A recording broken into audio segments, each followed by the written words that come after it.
Once again, welcome back. Welcome to the world of economics. Welcome to my channel. ഇന്ന് നമ്മൾ ഇവിടെ discuss ചെയ്യാൻ പോകുന്നത് മൂന്ന് കാര്യങ്ങളാണ്.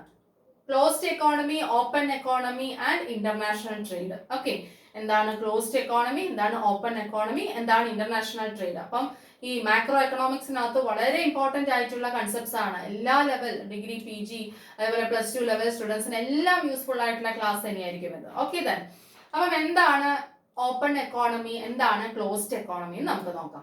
ഫസ്റ്റ് ഞാൻ ഇവിടെ എക്സ്പ്ലെയിൻ ചെയ്യാൻ പോകുന്നത് closed economy. An economy which has no economic relationship with the rest of the world or no trade relationship with the rest of the world, that is closed economy. എന്താണ് closed economy? ഒരു economy, ഒരു സമ്പദ് വ്യവസ്ഥ, അതിന് മറ്റ് രാജ്യങ്ങളുമായിട്ട് അല്ലെങ്കിൽ മറ്റ് സമ്പദ് വ്യവസ്ഥകളുമായിട്ട് എന്തില്ല, ട്രേഡ് റിലേഷൻഷിപ്പ് ഇല്ല, അല്ലെങ്കിൽ എക്കണോമിക് റിലേഷൻഷിപ്പ് ഇല്ല, സാമ്പത്തിക ബന്ധമില്ല. അങ്ങനെ മറ്റു രാജ്യങ്ങളുമായി സാമ്പത്തിക ബന്ധം പുലർത്താത്ത രാജ്യങ്ങളെ അല്ലെങ്കിൽ അങ്ങനെയുള്ള സമ്പദ് വ്യവസ്ഥയാണ് നമ്മൾ എന്ത് പറയുന്നത്, ക്ലോസ്ഡ് എക്കോണമി എന്ന് പറയുന്നത്. എന്താണ് ക്ലോസ്ഡ് എക്കോണമി എന്ന് പറയുന്നത്? an economy which has no economic relationship or no trade relationship with the rest of the world. മറ്റു രാജ്യങ്ങളുമായി ട്രേഡ് റിലേഷൻഷിപ്പോ അല്ലെങ്കിൽ എക്കണോമിക് റിലേഷൻഷിപ്പ്, സാമ്പത്തിക ബന്ധമോ പുലർത്താത്ത രാജ്യങ്ങളെയാണ് ക്ലോസ്ഡ് എക്കോണമി എന്ന് പറയുന്നത്. മനസ്സിലായോ? അങ്ങനെയുള്ള എക്കോണമി എന്ന് പറയുന്നത് സെൽഫ് സഫിഷ്യന്റ് ആയിരിക്കും, എന്ന് വെച്ചാൽ സ്വയം പര്യാപ്തരായിരിക്കും, എന്ന് വെച്ചാൽ അവർക്ക് ആരെയും ആശ്രയിക്കേണ്ട. മറ്റു രാജ്യങ്ങളുമായി ട്രേഡ് റിലേഷൻ എന്ന് പറഞ്ഞാൽ മറ്റു രാജ്യങ്ങളുടെ പ്രോഡക്ട്സിനെ ആശ്രയിക്കുന്നു എന്നും കൂടിയല്ലേ അർത്ഥം. അപ്പൊ അതുകൊണ്ട് ഇവര് സ്വയം പര്യാപ്തരായിരിക്കും, ഇവർക്ക് ആവശ്യമുള്ള പ്രോഡക്ട്സ് ഇവിടെ തന്നെ ഇവർ പ്രൊഡ്യൂസ് ചെയ്യുന്നുണ്ട്, സെൽഫ് സഫിഷ്യന്റ് ആണ്. പിന്നെ ഒരു കാര്യമുണ്ട്, ഈ ക്ലോസ്ഡ് എക്കോണമിക്ക് നമുക്ക് എക്സാമ്പിൾ പറയാൻ കഴിയില്ല, അത് അൺറിയലിസ്റ്റിക് ആയിട്ടുള്ള ഒരു ടേം ആണ്. ശരിക്കും പറഞ്ഞാൽ നമ്മുടെ ഈ വേൾഡില് അങ്ങനെ ഒരു രാജ്യമില്ല അല്ലെ. ഒരു രാജ്യവുമായിട്ട് എക്കണോമിക് റിലേഷൻഷിപ്പ് അല്ലെങ്കിൽ ട്രേഡ് റിലേഷൻഷിപ്പ് ഇല്ലാത്ത രാജ്യങ്ങൾ നമുക്ക് പറയാനായിട്ട് കഴിയില്ല. അപ്പൊ അതൊരു അൺറിയലിസ്റ്റിക് ആയിട്ടുള്ള ഒരു കാര്യമാണ്. പക്ഷെ നമ്മൾ അതൊന്ന് പഠിച്ചു വെക്കണം എന്ന് മാത്രം. മനസ്സിലായല്ലോ? അപ്പൊ എന്താ ഞാൻ പറഞ്ഞത്? Closed economy, an economy which has no economic relations with the rest of the world. Okay, മറ്റു രാജ്യങ്ങളുമായി സാമ്പത്തിക ബന്ധത്തിൽ ഏർപ്പെടാത്ത രാജ്യങ്ങൾ അല്ലെങ്കിൽ ട്രേഡ് റിലേഷനിൽ ഏർപ്പെടാത്ത രാജ്യങ്ങൾ. അവിടെ എന്തൊന്നും ഉണ്ടാവില്ല, no imports from other countries and no exports to other countries. മറ്റുള്ള രാജ്യങ്ങളിൽ നിന്നും ഇമ്പോർട്ട്സ്, ഇറക്കുമതി ഇവിടെ ഉണ്ടാവുന്നില്ല. അതേപോലെ തന്നെ and no exports to other countries, മറ്റുള്ള രാജ്യങ്ങളിലേക്ക് ഇവിടെ നിന്നും എന്തുണ്ടാവില്ല, എക്സ്പോർട്ട് ഉണ്ടാവില്ല അല്ലെ. അങ്ങനെയാണെങ്കിൽ ക്ലോസ്ഡ് എക്കോണമി ആണെങ്കിൽ, മനസ്സിലായോ? അടഞ്ഞ സമ്പദ് വ്യവസ്ഥ എന്ന് പറഞ്ഞത് എന്ന് വെച്ചാൽ ശരിക്കും വാതിലൊക്കെ അടച്ച ഒരു റൂം പോലെ എന്നാണ് പറയുന്നത്, ഇമാജിൻ ചെയ്യുന്നത് നമ്മള്. എന്ന് വെച്ചാൽ ആരുമായിട്ട് റിലേഷൻ ഇല്ല. ഓക്കെ, ആ ഒരു എക്കോണമി. അപ്പൊ ഇവിടെ എന്തുണ്ടാകുന്നില്ല, ഇമ്പോർട്ട്സും എക്സ്പോർട്സും ഇല്ല. പുറമേയുള്ള രാജ്യങ്ങളിൽ നിന്ന് ഇങ്ങോട്ട് ഇമ്പോർട്ട്സ്, ഇറക്കുമതിയും ഇല്ല, ഇവിടെ നിന്ന് അങ്ങോട്ടേക്ക് കയറ്റുമതിയും ഇല്ല, ഒന്നും അങ്ങനെ ഒരു റിലേഷനും ട്രേഡ് റിലേഷനും ഇല്ല. മനസ്സിലായോ? Then no, that is no trade relation. ചുരുക്കി പറഞ്ഞാൽ നോ ട്രേഡ് റിലേഷൻ അല്ലെങ്കിൽ നോ എക്കണോമിക് റിലേഷൻ. അതേപോലെ നോ മോണിറ്ററി ട്രാൻസാക്ഷൻസ്, അവർ തമ്മിൽ അങ്ങോട്ടും ഇങ്ങോട്ടും പണപരമായിട്ടുള്ള ഒരു കൈമാറ്റവും നടത്തുന്നില്ല. ശരിയല്ലേ? ദെൻ ഇത് ശരിക്കും സെൽഫ് സഫിഷ്യന്റ് ആയിരിക്കും. അങ്ങനെയുള്ള എക്കോണമി ഉണ്ടെങ്കിൽ സെൽഫ് സഫിഷ്യന്റ് ആയിരിക്കും, എന്ന് വെച്ചാൽ മറ്റുള്ളവരെ ആശ്രയിക്കാതെ ഈ കൺട്രി നിലനിൽക്കുന്നു. നമ്മളിപ്പോ പല കാര്യങ്ങൾക്കും മറ്റുള്ളവരെ ആശ്രയിക്കുന്നുണ്ട്, മറ്റുള്ള കൺട്രീസിനെ ആശ്രയിക്കുന്നുണ്ട് അല്ലെ, പല കാര്യങ്ങൾക്കും. ഓക്കെ, അപ്പം അത് സ്വയം പര്യാപ്തരായിരിക്കും. Then the goal of closed economy is to provide domestic consumers with everything they need from within the country's borders. അപ്പം ഇതിന്റെ ലക്ഷ്യം എന്തായിരിക്കും? Goal of closed economy, closed എക്കോണമിയുടെ ലക്ഷ്യം എന്താണ്? ആ ഒരു കൺട്രിയിലെ കൺസ്യൂമേഴ്സിന് മുഴുവൻ ആവശ്യമുള്ള സാധനങ്ങളെല്ലാം ഈ കൺട്രീസിനകത്ത് തന്നെ പ്രൊവൈഡ് ചെയ്യുക, അതായിരിക്കും ലക്ഷ്യം അല്ലെ. ഈ കൺട്രിയുടെ അകത്തു നിന്ന് തന്നെ പ്രൊവൈഡ് ചെയ്യുക.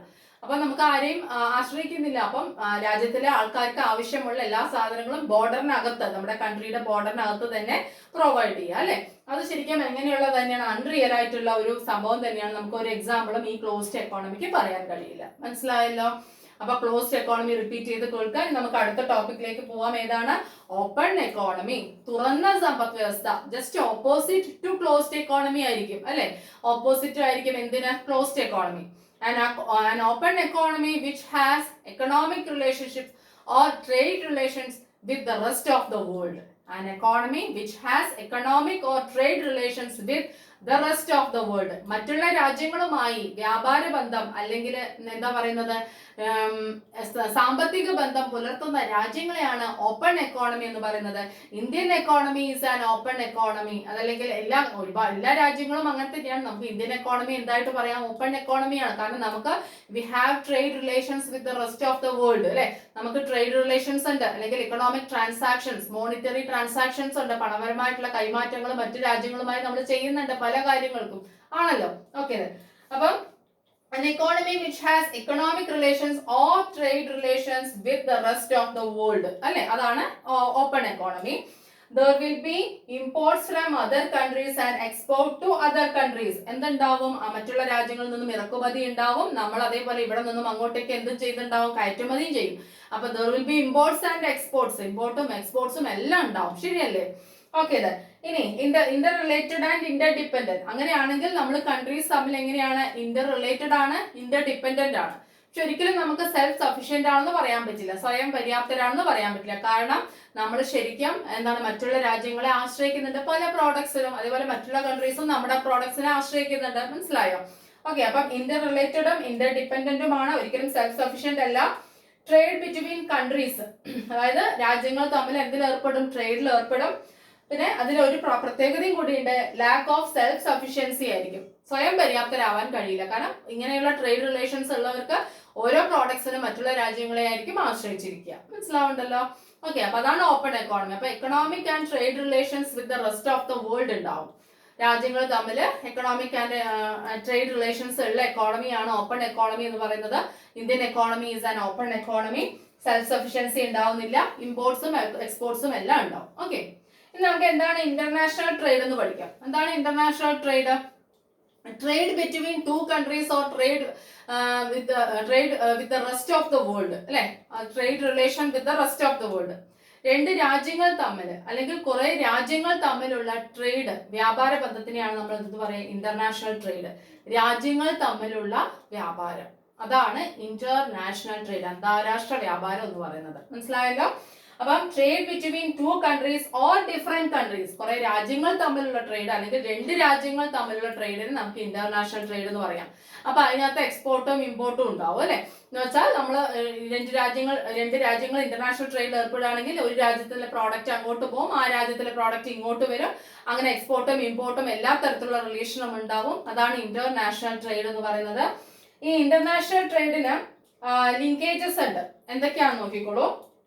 പ്രോഡക്റ്റ് മാർക്കറ്റ് ലിങ്കേജ് എന്ന് വെച്ചാല് നമുക്ക് പ്രോഡക്ട്സ് എന്താണ്?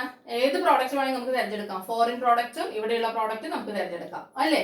ഇന്റർനാഷണൽ ട്രേഡ് ഉള്ളതുകൊണ്ട് we can choose products from home country and foreign country also. ശരിയല്ലേ? നമുക്കിപ്പോ എന്തൊക്കെ അവൈലബിൾ ആണ്? നമ്മുടെ ഇവിടെ പ്രൊഡ്യൂസ് ചെയ്യുന്നത് കൂടാതെ വിദേശത്ത് നിന്നും അവൈലബിൾ ആണ്. എന്തുകൊണ്ടാണ്? ഇന്റർനാഷണൽ ട്രേഡ് ഉള്ളത് കൊണ്ട്, നമ്മൾ തമ്മിൽ ഏർപ്പെടുന്നത് കൊണ്ട്, ട്രേഡിൽ ഏർപ്പെടുന്നത് കൊണ്ട്. ശരിയല്ലേ?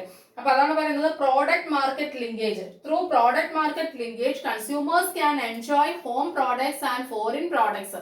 ശരിയല്ലേ? കൺസ്യൂമേഴ്സിന് ഇവിടുത്തെ പ്രോഡക്റ്റും വിദേശത്തെ പ്രോഡക്ട്സും രണ്ടും എൻഗേജ് ചെയ്യാൻ കഴിയുന്നുണ്ട്. ഓക്കെ, ഇനി അടുത്തത് financial market linkage. Financial market linkage എന്ന് പറഞ്ഞാല് ഫിനാൻസിന്റെ കാര്യത്തിൽ ക്യാപിറ്റൽ, നമുക്ക് ഇവിടത്തെ ക്യാപിറ്റൽ ഫോറിൻ വിദേശത്ത് നിക്ഷേപിക്കാം അല്ലെ. അതേപോലെ അവിടത്തെ ക്യാപിറ്റൽ ഇവിടെ നിക്ഷേപിക്കാം. കുറെ നമ്മൾ ഇവിടെയുള്ളവർ വിദേശത്ത് പോയി നിക്ഷേപിക്കുന്നുണ്ട് അല്ലെ, അവർ ഇവിടെ വന്ന് നിക്ഷേപിക്കുന്നുണ്ട്. അപ്പൊ അതാണ് എന്തെന്ന് പറയുന്നത്. അപ്പൊ നമുക്ക് സെലക്ട് ചെയ്യാം. അപ്പൊ ഇൻവെസ്റ്റ്മെന്റിലും നമുക്ക് വി ക്യാൻ എന്താ പറയാ മേക്ക് ചോയ്സസ്. നമുക്ക് ചോയ്സസ് ഉണ്ടാക്കാൻ പറ്റും അല്ലെ. എന്ന് വെച്ചാൽ നമുക്ക് ഇവിടെ നിക്ഷേപിക്കണോ വിദേശത്ത് നിക്ഷേപിക്കണോ, നമുക്ക് ഓപ്ഷൻ ഉണ്ട്. എന്താ കാരണം? നമുക്ക് ട്രേഡ് റിലേഷൻ ഉള്ളത് കൊണ്ട്. മനസ്സിലായോ? അതാണ് ഫിനാൻഷ്യൽ മാർക്കറ്റ് ലിങ്കേജ് എന്ന് പറയുന്നത്. ഫിനാൻഷ്യൽ മാർക്കറ്റ് എന്ന് പറഞ്ഞാൽ capital market related to investment. എവിടെ വേണമെങ്കിലും ആർക്ക് വേണമെങ്കിലും ഇൻവെസ്റ്റ് ചെയ്യാം. നമുക്ക് ഇവിടെയും ചെയ്യാം വിദേശത്തും ചെയ്യാം. അതുപോലെ അവർക്ക് അവിടെയും ചെയ്യാം ഇവിടെയും ചെയ്യാം. മനസ്സിലാവുന്നല്ലോ?